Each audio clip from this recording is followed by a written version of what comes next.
చూడండి చిన్నప్పుడు గోళీలాట మేము కూడా ఆడుకునేవాళ్ళం. 90 కిడ్స్ తెలుస్తుంది. అప్పుడు మేము ఎల్లుడు పొద్ది అని ఏదో రకరకాలుగా ఆడుతుంటే మర్చిపోయినాము. ఇప్పుడు నేను సడన్గా విలేజ్కి వచ్చేసరికి ఇవన్నీ చూస్తే నాకు నా చిన్ననాటి జ్ఞాపకాలు నేను వెళ్ళిపోయానమాట.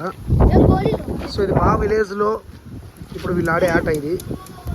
సో ఇది గోళీలు ప్లస్ ఇంకొకటి ఇక్కడ చీచింతకాయల చెట్టు కనపడిస్తుంది. ఎవరైనా మనకి 90 కిడ్స్లో తెలుస్తుంది అనమాట. సో ఇప్పుడుండే జనరేషన్ వాళ్ళకి మ్యాక్సిమం తెలియదు, ఎందుకంటే అందరూ సిటీలో ఉంటారు, ఈ చెట్లు ఉండవు చూడరు కాబట్టి. ఇది చూడండి చీచింతకాయల చెట్టు అనమాట. అప్పుడు మేము చీచింతకాయలు తీసుకొని బయట అమ్ముకుంటా అంటే మేము కొనుక్కుంటా అంటే మేము అన్నీ గుర్తుకు వస్తే బాగా ఉంటుంది. చూడండి ఒక చూడ